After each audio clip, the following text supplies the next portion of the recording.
The Yeah. topic of our conversation today is going to be decriminalization. We like to start with a question and go wherever the answers lead us. So I'm going to put the question straight to you.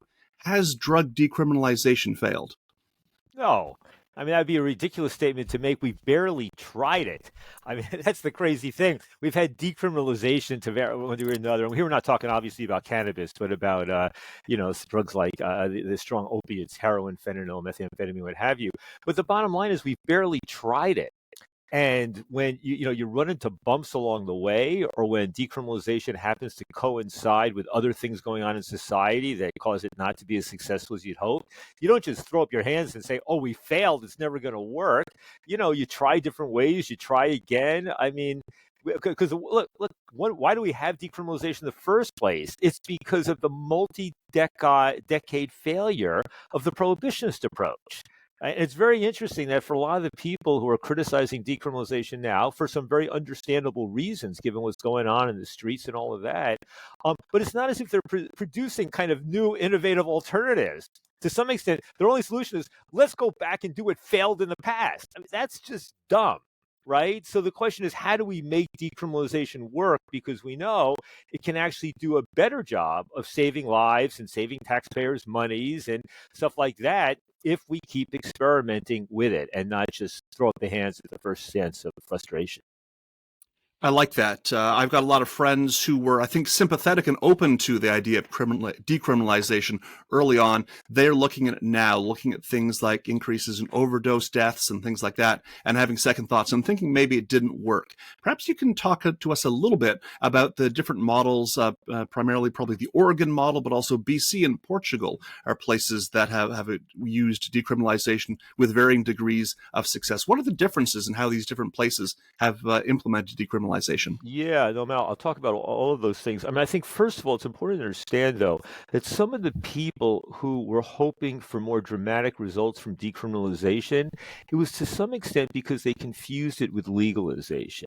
Right. So legalization essentially refers to regulating various drugs that are now illegal, the way we more or less do alcohol or tobacco or increasingly cannabis. Right. It means government regulation. It means, licensed stores. It means, purity stuff, all this sort of stuff. Well, you still have controls, for example, on whether or not, more and more you can't smoke tobacco in public areas. You can't drink alcohol in public areas. So it has restrictions on time and place stuff. Right. But we still call it legalization because people are allowed to buy from and when you do that, and we should probably get a bit more into that, it presents a risk of increased drug use and abuse in society, but it dramatically reduces the problems associated with prohibition, right? I mean, the crime, the violence, the corruption, the arrest issues, the adulterated drugs, I mean, you name it. Decriminalization is a sort of intermediate step, right? It's basically saying we've spent decades, as they said in Europe, Portugal, parts of the U.S., other parts of Uruguay, Canada. We spent decades chasing drug users, around town, picking them up, trying to, say, go to treatment or we'll throw you in jail or just throwing you in jail. And, most people, it's like trying to quit smoking cigarettes, right? I mean, except it's caught up in a whole illicit lifestyle. Most people, force them to quit cigarettes. Vast majority is going to start it right back up again, right? People have to try to quit sometimes 5, 10, 20, 30 times. They have to use the harm reduction measures. They have to do this. They have, same thing with the drug users, right? And we also know that forcing drug users to quit, like what drug courts sometimes do, not so much the Canadian approach to drug courts, but the old U.S. approach, which is saying, quit now or we're going to lock you up. We'll give you a couple of attempts at treatment. If that doesn't work, and we're only going to try one type of treatment, by the way, don't think you're coming to any real health or medical program where we try to figure out which of the 10 or 20 options might work best for helping you get your life together.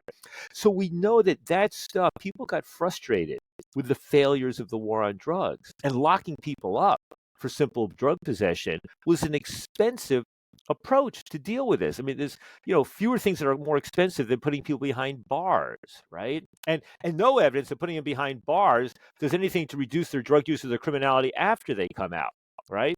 And some of these drug users are not even involved in other types of criminality. The interesting thing is some drug users are basically, maybe they sell a little bit to their friends and use the rest of it. So we had the failure of that stuff, and decriminalization emerges out of that. And it basically is the policy that says, let's stop arresting people for simple drug possession of drugs in small amounts for your own use. We're still going to hold people accountable for the crimes, other sorts of crimes they do, right? And that their drug addiction cannot be an excuse. It may be a reason to punish them differently, but it can't be an excuse. People need to be held responsible, right? So you had different models that emerged, right? Now, one which people are familiar with is the Portugal model.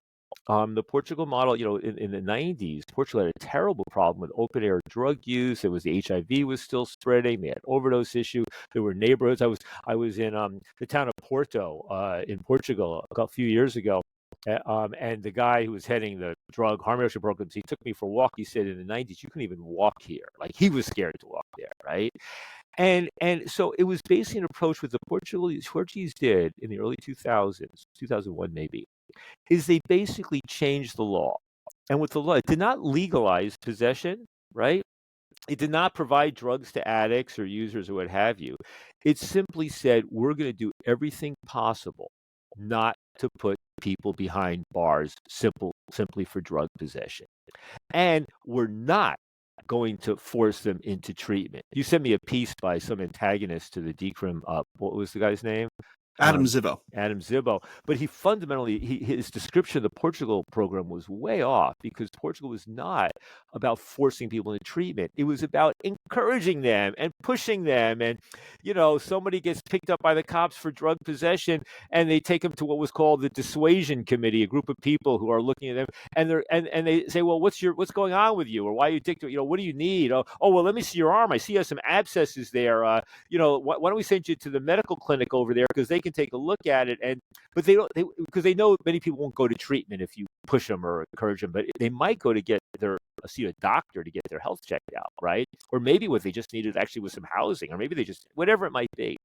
So Portugal made this commitment, and then they shifted substantial resources to the health approach as opposed to the criminal justice approach. They still were busting drug smugglers. They still were busting drug dealers operating with any sort of, higher level type stuff.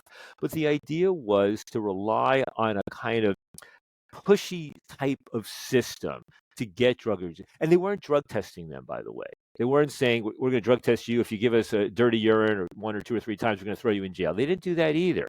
It was basically knock, knock, phone, come on, do this, do that, get services, do this sort of stuff.